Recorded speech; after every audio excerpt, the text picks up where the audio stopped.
beses na lang pa ako Ito, sa may respa ka. memorandum. Naku, amoy wasabi. Ko, hambre. Sino ba ang sinisino mo? Palit ulo. Tayo,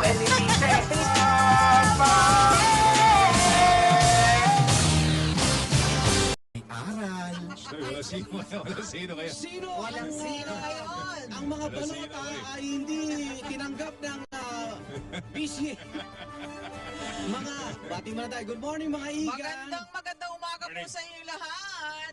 Eleksyon 2019, araw Eto na. ng ating pagboto sa ating mga literato. Ang agang pumila ng ating mga kababayan, Oh, pero hindi sila makaboto.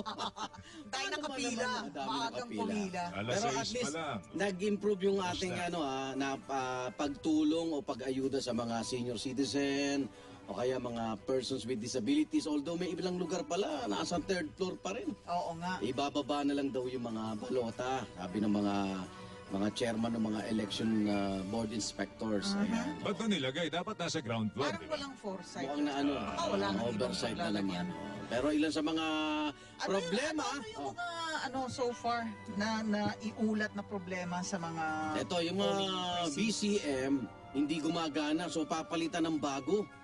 So naghihintay ngayon sila, una technician, troubleshooting muna. Pero ang next na gagawin pala, papalitan nyo ng bago. May isang lugar sa San Juan, pinalitan na ng bago. Nagka-problema naman yung SD. SD card. Yun naman nagka-problema. Batay dun sa mga patakaran o panuntunan, papalitan din ng bago. On and off pala yun. On and off. Game mo Buti lang. may naka-standby na pamalit. Marami naman. Tala, yung pila hindi gumagalaw. Oo. At ito, pinakita na natin yung kanyang likuran sa mga problema na maaaring makakuha tayo ng Dapat may solusyon. kasama tayong ekspertong matatanong Yeah. natin. Dating Comelec Commissioner at election lawyer. Yes. Yan. Magandang Fashion umaga. plate? Bago. Attorney Goyo Larrazabal. Ayan. Magandang Good umaga. morning. Bati ka muna. Thanks for having me here. Ikaw, nga. teka. Ito si Kamba. Teka muna, nakatanggap ka na ba ng ilang mga problema? Ang dami. Sabi ng text sa'yo. Ayan, Okay. ayan. Yung iba, yung machines hindi gumagana. Mhm. Yung iba, wala sila sa listahan. Oh. Yung iba, walang, yung pen, nagbablot eh. Yun So- pa rin, akala ko na solusyonan na yung problema na yun kasi before, di ba, sabi ganun, well, the word is, nagtatae, no? Yes, Yung sa ating, nagtatae yung pen. So, sumasabog dun sa mismong bilog na shishadan. So, I thought they addressed that. Teka, pinag-uusapan ng BCM, may flash report. Superadyo DZWB Last Report! Mula sa RGMA Palawan, isang vote counting machine sa isang clustered precinct sa Puerto Princesa. Ako, umusok daw. Umusok? Ba, iba to, umusok to. Overheat. Rod Evangelista. Nagsisimula na Baka overheat na. Rod, anong Ano ba yan? initial na dahilan? Ba't umusok yan? Isang VCM nga o vote counting machine sa Tanapag Elementary School dito sa lungsod ng Puerto Princesa ang bigla nilang umusok at tuloy lang tumigil habang sinusubuan ng balota. Ito ang dahilan kung bakit naantala hanggang sa kasalukuyan ang botohan sa nabanggit na paaralan. Ayon kay Puerto Princesa Acting Election Officer Girly Pacamara, maayos pa naman daw nang simulan nilang gamitin ng VCM kaninang alas 6 ng umaga. Subalit makalipas ng masubuan ng dalawang bolota ay pumalya na raw ito at tuloy na itong umusok. Nagdesisyon na ang Comelec na palitan na lamang ang BCM, subalit hanggang sa mga sandali ito ay wala pang dumadating na BCM sa Tanabag Elementary School. Mayroong 620 registered voters sa nabanggit na school na ang nag-iisang cluster precinct. Live mula sa Puerto Princesa City, Palawan, ako si Rod Evangelista ng RGMA Palawan, nakatutok sa eleksyon 2019. Superadyo DZWB Last Report! Ayun, gagaya nun siguro. At Goyo, paano yun? Pagka yung VCM umusok, saan ba dapat manggagaling ang backup niyan? There's mga hubs there. Dapat each and every province may mga backup machines yan. Ang tanong ko nito, dalawang balota ang finid pagkatapos umusok. Umusok, oo. Di ba dapat may final testing and sealing na you feed 10 ballots? Kaya nga, oo. Hindi, but I mean to say, may problema sa pag-test ng machines. Diba? Kasi 2 ballots pa rin. 2 ballots pa lang, umusok na. Umusok na. Itong ating mga VCMs are refurbished ba ito? Kailan ba to binili? Kailan ba to? Ito yung bagong machines ginamit sa 2016 elections. And they exercised the option to purchase, I think last year. Option to purchase. Oo. So they exercised it. Actually, exercise binili. So kunyari, paano yun na yan? Hindi magamit. Dumating yung bago, hindi pa rin magamit. Ano mangyayari doon sa mga botante that day? Pabobotohin mo ba yun, tapos itatabi mo muna yung balota bago bilangin uli? O mano-mano yan? Hindi, ang sistema doon is tuloy pa rin ang pagboto ng mga botante, Oo. pero yung balota, instead of feeding it to the machine, ilalagay sa box. Next, yung electoral board mamaya will just batch feed those ballots into another machine. Mhm. Ang problema lang, sino magbantay ng mga electoral board? Dapat yung poll watchers, babantayan pa rin Oo, yun. sana hindi sila matutulog. Kasi baka pagod yung iba. So dapat alam nila anong karapatan nila as poll watchers. Pero bawal bilangin na yun. Kailangan talaga isubo sa makina yan, di ba? Oo. Ang importante doon is paglagay sa box, dapat makita ng mga poll watchers o yung mga botante na walang lumalapit na titingin sa balota or magdala Pero- ng pen. Kasi you can mark those pen. Matagal na tayong automated eh. Ba't nagkakaroon ganito pa rin problema? Pang-apat na Oo to, nga. dapat Kaya nga, dapat perfecto na yan, di ba? we noticed that there were some problems in 2010 and 2013 na walang problema noon, nagkakaproblema ngayon. So, Oo. ang tanong nun, bakit? Why is that? O Why is that? At bakit? saka yung mga problema before, bakit it's still happening now? di ba? Right. Sabi na correct na yon dahil nangyari na eh. In fact, yung isa, yung blotting ng pens, wala yan sa 2010 eh. Okay. But bakit may... But the supply, Comelec said that na-address nila yung problema na yon. May mga bago na supposed to be markers na dumating na to replace yung mga nagba-block before. may nag-report sa akin na meron pa rin eh. Meron pa rin. Oo, meron pa rin. Pero na old supplier ba yan? I think it's a new supplier. Pero sa natatanggap nating problema ng BCM, hindi siya isa, dalawa, tatlo eh. Hindi eh. Paano epekto nito sa election 2019? Well, kung gusto mong bumalik sa manual elections, gagatungan mo to. Sasabihin, tingnan mo, dami problema sa automated elections that you create more problems para yung mga tao Balik natin sa manual, di ba? So meron palang move na gano'n. So Oo, there's a meron. move na Meron yun. ibalik na to sa... Why would... Na mas bakit madaling kaya? dayain ang mas Bakit manual. mas madaling dayain? may- Gano'n ba? Mas madaling dayain? Madali idaya ang manual eh. Kasi there are so many parts of process na may human intervention. Oo. Yung iba, hindi naman sinasadya, nagkamali sila, yun, may mali na sila. Naaalala ko yung mano-mano sa board. Tara-tara. Pagod na yung mga teacher, di ba? Kunyari, larasabal. Ganyan, no? One, mapunta na kay Klabi yung boto, di ba? Tumatabingi na yung linyang ganun sa pisara, eh. Di ba? So, yan, Oo. mga ganyan, hindi intentional ang pagkamali. Yes, oo. Pero, nagkakamali sila. Because Ang- these, Human factor. kasi these Yeah. teachers, di ba, they started working alas 2 ng umaga, di ba? Right. Hanggang, kung mag-manual elections ka, hanggang hating gabi yun. Sobrang Ang pagod. binabantayan natin Mindanao, eh. Ano mo bakit? Una, martial law doon, di ba? Ongoing election. Pangalawa, doon sa problema pong mga presinto sa Mindanao, parehong mainit na ang ulo ng teacher tsaka botante kasi Ramadan. Di ba? Fasting sila Oo, eh. fasting yan eh. Gutom yung mga yun eh. Kaya nga, maaga nga silang pumila pagdating sa presinto, nagkakaproblema. I'm hoping na Sana maayos agad. sa Mindanao, ang problema kasi before was the delivery of the vote counting machines. Medyo they task, pagkaalam ko, they task the military to help na sa delivery. Oo. Hopefully, they did the final testing and sealing before the start of the voting, and saka walang problema. Kung magka-problema Tsaka kaya Mindanao, isa sa mga lugar na binabantayan, talamak ang vote buying dyan. O teka, punta na natin ang Mindanao. Eleksyon 2019. Super Radio DCWB Special Coverage. Unahin lang natin ang Davao. Seguridad sa presinto kung saan boboto si Pangulong Rodrigo Duterte at kanyang pamilya ba hinigpitan na po. Jessa Torrefranca ng Super Radio Davao. Go ahead, Jessa. Good Good morning. morning, Jessa. Good morning. Inaasahan nga ang pagboto ni Pangulong Rodrigo Duterte dito sa Daniel Aguinaldo National High School ngayong araw. Base sa binigay na schedule ng Malacanang, alas 3 ng hapon hanggang alas 3 o alas 6 ng gabi, inaasahan na boboto ang Pangulo. Sa bahagi rin kung saan boboto ang Presidente, mahigpit ang seguridad ang pinatupad kung saan kita naman ang police visibility at transport Davao na nasabing polling center. Pero dito mismo, malapit sa Class Cases ng Pangulo, makikita na doble ang dami ng bilang mga presidential security groups ng PSD. Tapos namang moto, si Davao City Mayor Sara Duterte Carpio. At hinagayat nito ang publiko na lumabas at bumoto ngayong araw. At yan muna ang update. Jessa Torres-Arca mula dito sa RGNA Davao, nakatutok sa eleksyon 2019. Alright, punta Thank you, natin. Jessa.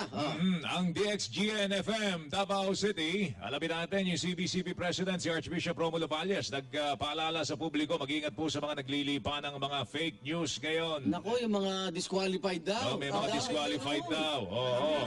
O kaya mga punta rito, may pera, nag-aabang, mga vote buying. O go. Ani Libres, DXGN-FM Davao City. Ani, pasok. Magandang umaga. Nasa kanilang pwesto ng mga higit kumulang na 4,000 mga volunteers ng Simbahang Katoliko ngayong araw upang masiguro na magkaroon ng isang malinis, totoo, accurate, makahulugan at mapayapang eleksyon. Ito nga ang pinakamalaking tulong na maibigay ng Simbahang Katoliko na kung saan mga volunteers ay itinalaga bilang mga poll watchers at tatao sa mga voter centers desk at higit sa lahat ay may mga prayer warriors na siyang manalangin sa magiging mapayapa at makatotohanan na national and midterm elections. Naigpit din na pinabulaanan ng Pangulo ng Katoliko mga Obispo na Pilipinas ang kumakalat ng mga maling balita na may ini-endorso ng mga kandidato ang CBCP. Sa isang pahayag na pinadala ng CBCP President Davao Archbishop Romulo Valles, sinabi niya na hindi kailanman mag-endorso ng sino mang kandidato ang Simbahang Katoliko at mananatili itong non-partisan. Ayon sa kanya, and I quote, news is circulating that the CBCP has endorsed a number of senatorial candidates.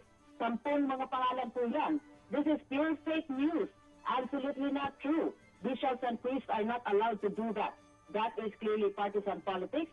And he repeats, the CBCP did not make any such endorsement. The CBCP continues to appeal to all Filipinos, vote wisely in the coming elections, and let us continue to pray to the Lord for a peaceful, credible, and honest election. Yun po ang payag ni Archbishop Romulo Valles. Nang dahil dito, mananatiling non-partisan ang lahat ng mga volunteers ngayon ng PPCRV o Parish Pastoral Council for Responsible Voting. Mula po dito sa DXGN 89.9 Spirit FM Davao, ako si Ani Libres, nag-uulat live para sa eleksyon 2019. Eleksyon 2019. Thank you, Ani Libres. Reporting live from Davao City. Cebu. Cebu tayo nakatutok sa butuan sa loob ng Cardo Elementary School. Si Algin Abakita, Super Radio Cebu. Algin, pasok. Eleksyon 2019. Ang problema dito ngayon sa Pardo Elementary School, ang Cebu City may 80 mga barangay divided into 2 districts. One, South District, and another one sa North District po.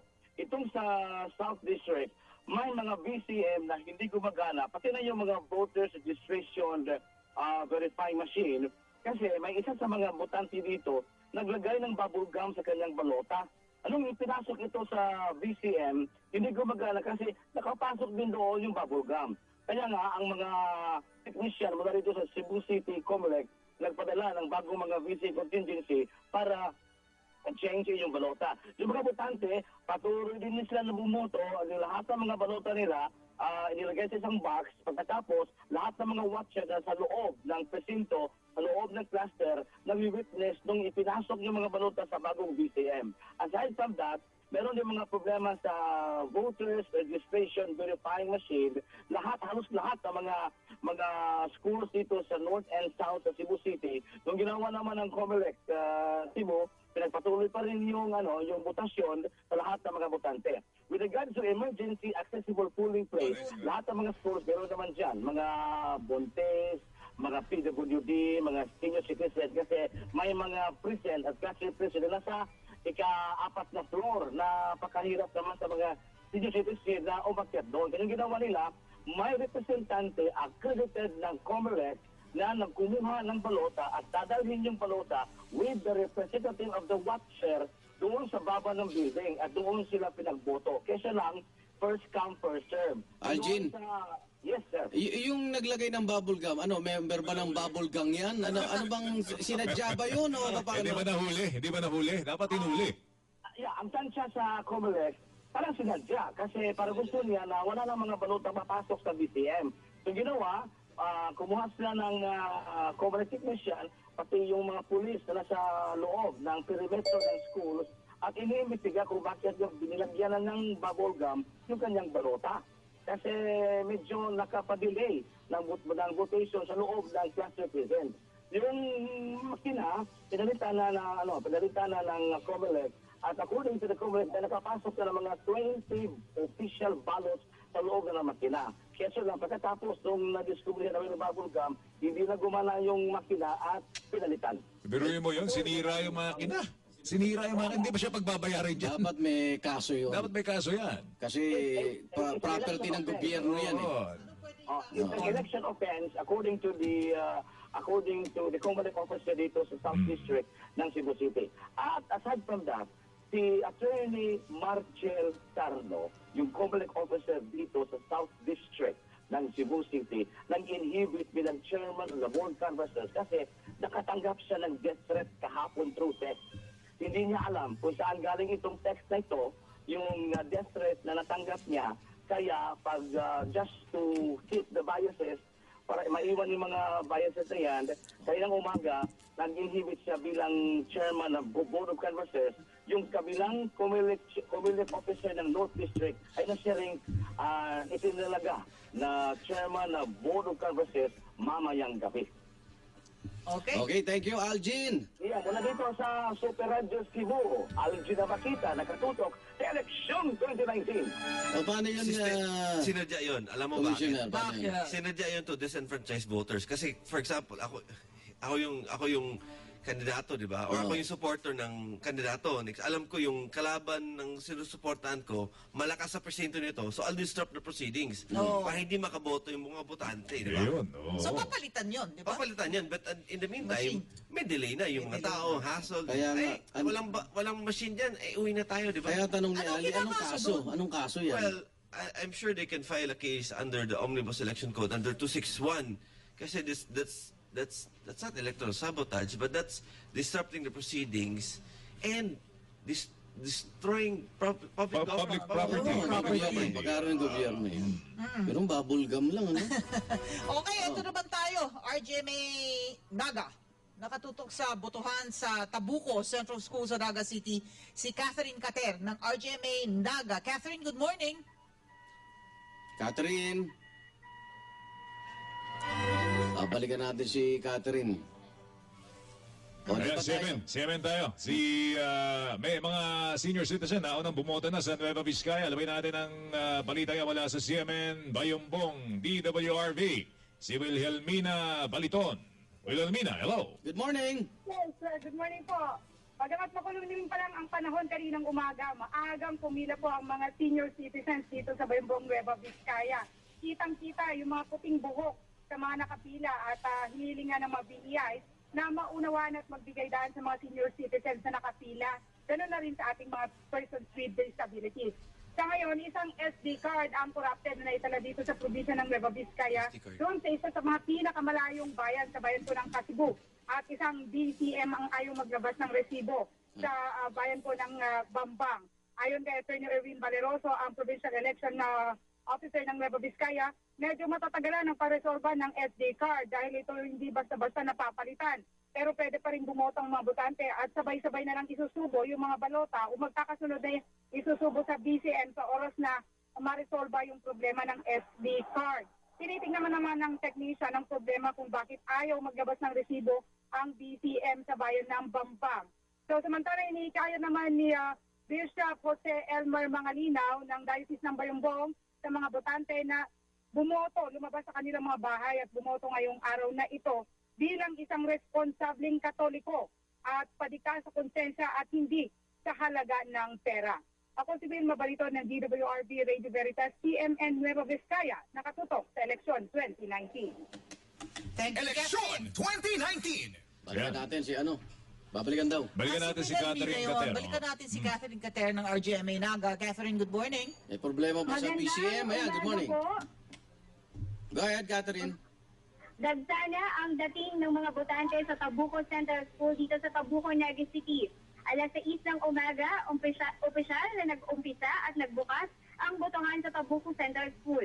Maaga pa lamang ay nag-aabang na ang marami sa mga botante upang sila ay makaboto. Opisyal na nagbukas ang botohan sa bawat presinto matapos na makumpleto ang mga watchers at representante ng bawat partido. Naglaan din ang nasabing eskwelahan ng mga waiting area para makontrol ang bawat taong papasok sa mga polling precinct. Pansin din ang presensya ng PPCRB upang mag-abot ng tulong sa mga botanteng naghihirapang maghanap ng kanilang voting precinct. Sa parehong eskwelahan rin pupunta ang Vice Presidente Leni Robredo na posibleng dumating anumang oras mula ngayon. Hanggang alas 7 hanggang alas 10 ngayong umaga ayon sa kanyang Media Relations Officer. Ako si Catherine Cater ng RGMA Naga, nakatutok sa eleksyon 2019. Eleksyon 2019. Super Radio DCWB Special Coverage.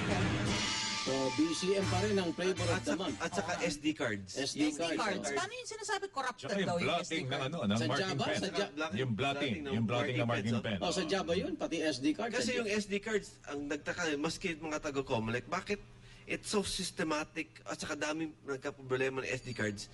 Tinitingnan na yung quality ng SD cards. Bakit Ibang low klase yan. quality? Oo. Parang yung iba, sabi galing ba yung sa Is it the same supplier o made in? bago na naman? different. Made different. in? Bago na naman? Made in. The supplier. China? But the quality, na maski mga taga-Comelec, nagtaka sila, bakit ganyan ang nangyari? Siguro yung quality ng SD cards, bakit?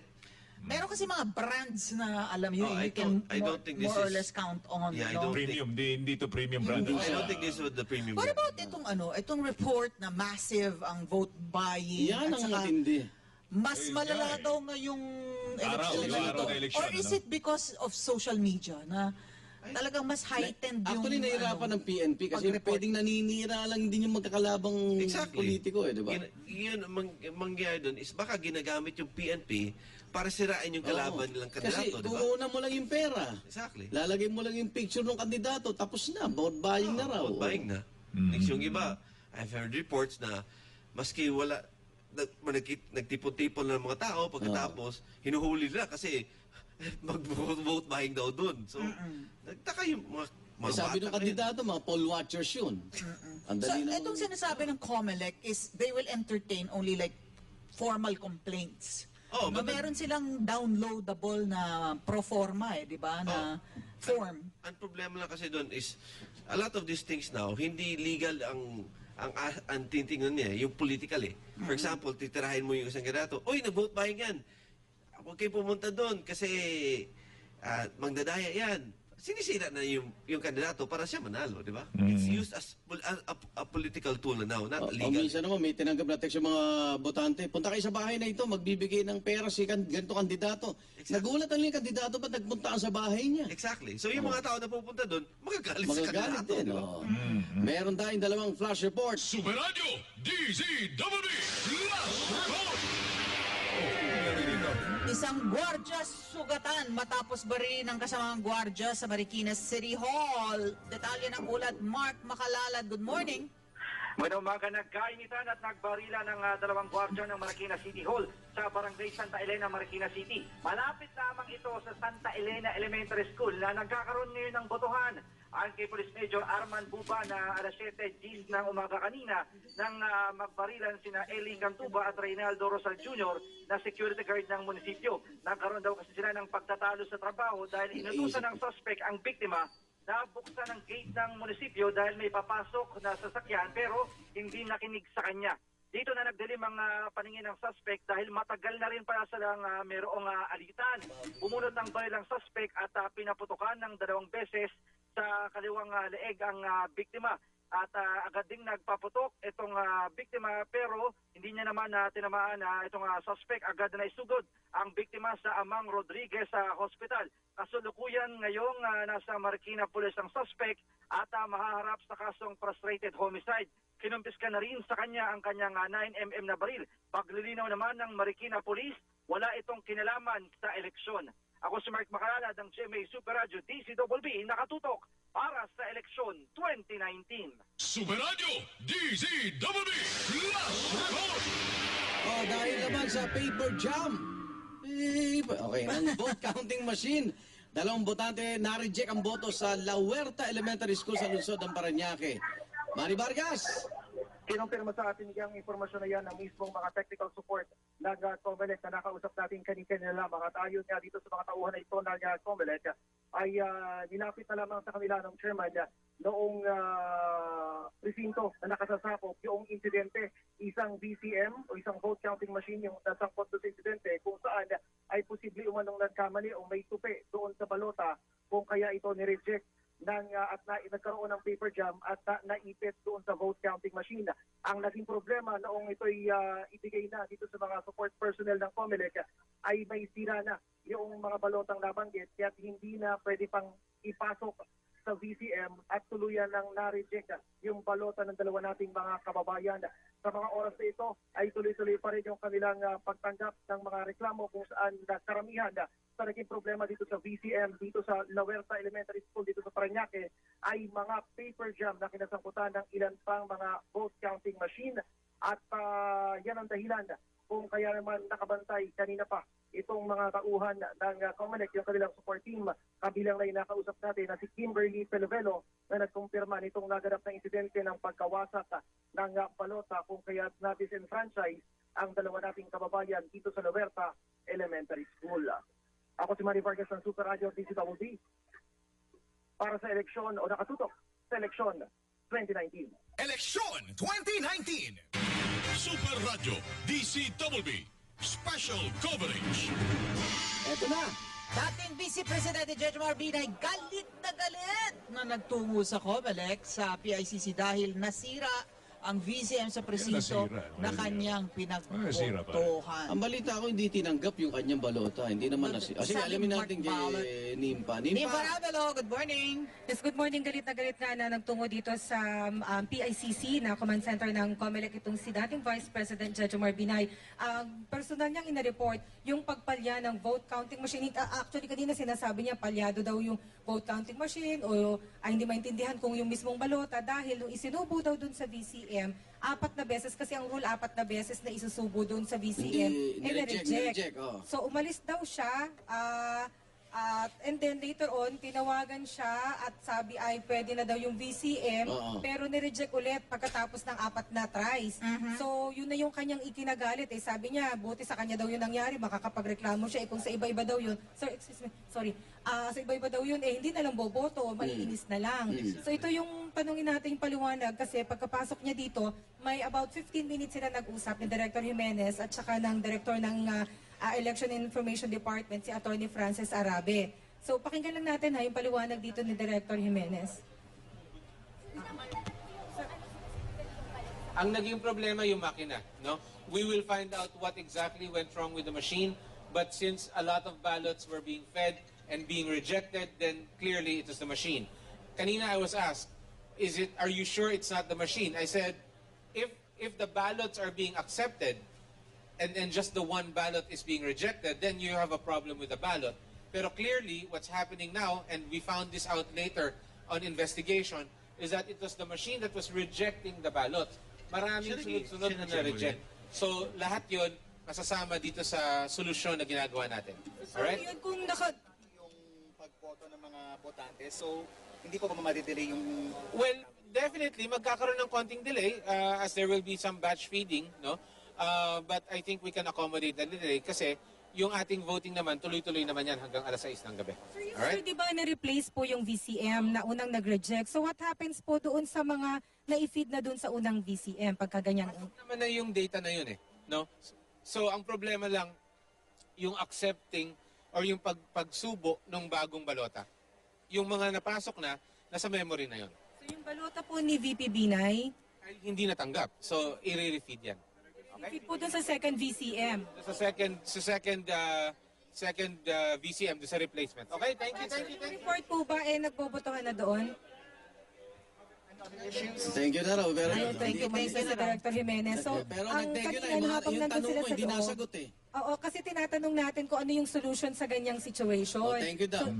Nagtanong kami kay, ka-text ko kanina si Commissioner Rowena Guanzon kasi on the way pa lang siya papunta dito galing Negros Occidental. Tumawag siya, sabi niya, gusto niya kausapin si VP Binay tsaka si Director Jimenez, kaya lang, closed door sila at nasa labas naman kami, outside of Colombo kami nung nagmi-meeting sila.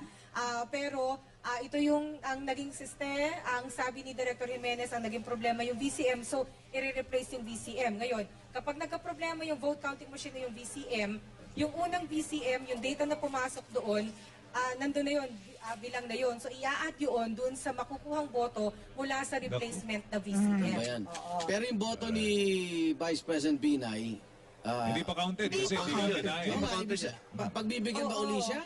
Pero ang sabi kasi ni VP Binay, babalik daw siya doon mamaya pagkabilangan para masigurado kung anong nangyari doon sa balota niya. Kasi meron daw proseso yon na kapag halimbawa hindi binasa yung balota o na-spoil na, meron silang minutes doon Yeah, so minutes of voting. Oo, meron silang minutes doon sa kanilang, yun ang directive doon sa electoral board. So, kinakailangan meron sistema, gusto niya makita ko ano magiging disposition doon. Nung umalis naman siya after nung nag-press conference kasi si Director Jimenez after nung kanilang pagpupulong, and then iniharap din siya doon sa pulong balitaan, nakangiti na itong si VP Binay na umalis mula dito sa PICC. So, hingi pa tayo ng further clarification ko ano pa mga susunod na mangyayari, pero definitely ang sabi ay na-replace na yung VCM at nagpapatuloy na yung botohan. Yung presinto nila ay Maayos yung sagot ni Jimenez. precinct number 550 sa San Antonio High School sa Along Mayapis sa Makati City. Okay. Samantala mula dito sa PICC, ako si Ninfa Ravelo ng Jamie Super Radio, DZWB nakatutok sa election 2019. Goyo, ano yung pwede magpangiti kay Bina? Bibilangin na yung boto niya. Ano ang disposition ng COMELEC kapag ganun? Hindi, Ano kasi mangyayari? at this point in time, dapat yan, ang kakausapin ng may reklamo, like for example, VP Binay, kakausapin niya yung head ng COMELEC ng NCR. Or the commissioner in charge for the steering committee, the head of automation. Kasi yung mga doon is, Dr. Jimenez simply will relay the problem but not solve it because he does not have policy control. Okay. So, for example, ang head ng 2019 elections is Commissioner Casquejo. So dapat Commissioner Casquejo is the one who VP Binay should be talking to kasi alam niya ang sagot at saka he can direct the officials to act on it right away. Tsaka pag siya sumagot, official yan, hindi si Jimenez ang official. Exactly, siya yung head So dapat it should be Commissioner Casquejo who should be answering these questions. Ang tanong ko ngayon, bakit dapat yan in-anticipate na ng COMELEC na meron magkakaroon ng palpak na VCM. Dapat pagka nagkaroon ng palpak na VCM, meron kaagad kapalit. Saan magagaling ba yun, Goyo? May mga hubs yan For example, in Makati, in this place, Makati, dapat the election officer has some on standby na ready to be deployed right away, no? Ang problema nito Is that nationwide? That's nationwide. Kasi we're thinking, Makati pa to. Ito na ang nangyayari sa Makati, di ba? Nakadalawang makina. If you notice, may mga problema in other provinces Kasi yung iba nga, hindi na nag-report kasi alam nila, walang mangyari Sa 2016, maraming areas in Mindanao, hindi na nag-report na may problema sila kasi alam nila walang magagawa yung central office. So sila na naghanap ng solusyon sa ground. Kasi that's di ba? Nadi-disenfranchise yung mga botante dahil dyan, di ba? Ano nangyayari doon sa spoiled May ballot? sharing lang si Jerry Liao. Di maiwasan daw yung mga technical issues kasi ang init ng paligid at may issue pa ng fluctuations. Sa ano? Sa kuryente? I have to point something out ayan. These were the same machines used in 2016. Okay. So if it was supposed to, it ran well in 2016, and if it was stored properly, then it should run correct. It should run well now. In the precinct, maraming tao doon, but yung machine is located in the center of the room na walang taon na kapaligid. So hindi mainit po yung area ng machine. Yung mainit po yung nasa gilid, yung mga tao nakapila, but in the area sa machine, hindi po mainit yan. Di ba dapat siguro kung ganito, merong ganyang pumapalpak na mga makina, dapat talaga dalawa kaagad yung makina. Pwede ba yun sa isang presinto? Well, they have to look at the DESOTEC, no? Sa tech support, yung there has to be a system na mapabilis ang pagpadala ng machine. Yung kay Jerry lang, I want to add, no? You have to look at it. How are these machines stored? Kasi ginamit to sa 2016, di ba? Sa 2016 hanggang 2019, that's 3 years storage, di ba? Are we looking at humidity? Is that what you're pointing? How they were stored? Look at it. Kung regular na nalilinis yan. Kasi saan mo ba ilinagay yun? Sa Santa Rosa or sa Laguna? Sa Laguna. Air-conditioned ba yung storage warehouse? Is it temperature controlled? Kung hindi, tama yung sinasabi ni Jerry Lau na there might be a problem with the machines, but it's not just limited to the problem in the precinct itself, in the voting day itself. parang you have, may say that's pretty basic na alam mo na you have to look at it, dapat i-test mo machines, dapat storage maayos. Ito naman sa Emilio Jacinto Elementary School sa Tondo to. Abay, hindi naman daw, nag-shutdown yung BCM. Pero ang problema, nawawala ang mga technician. Okay. So, kung ganyan, that's a process. Alam na nila kung saan pupuntahan yung technician. Dapat, di ba? Dapat matawagan nila. So, the electoral board has to have access May kagad. number yan. May number kagad matawagan yung mga tech support. Okay, teka muna, magbe-break muna tayo. Itong pinakamahalaga, yung mga election partners natin. Pasalamatan lang po natin. McDonald's! Yan. Jerry's Grill, kung pagkain Pinoy ang hanap mo, lugar na bubusog sa pamilya, mga kaibigan mo, tara na sa Jerry's Grill. Lidia's Lechon, sarap espesyal na pagbati ang hatid sa atin ng Lidia's Lechon at Lidia's Lechon all-around sauce at ang Chooks to go. At syempre, samahan nyo rin ng RightMed Fibermate. May psyllium fiber na ay sa pag-aaral, ito'y makakatulong sa weight loss, makakatulong din sa bad cholesterol na maibabayan at blood sugar levels ng ating mga igan. Sa katawan na, RightMed Fibermate, tandaan, ang RightMed Fibermate hindi gamot, di dapat gamitin panggamot sa anumang uri ng sakit. Puntahan nyo lang itong www.rightmed.com.ph o kaya ay www.facebook.com/RightMed official page para sa iba pang health and wellness tips ng RightMed. Oras natin! Iba rin to 9:50.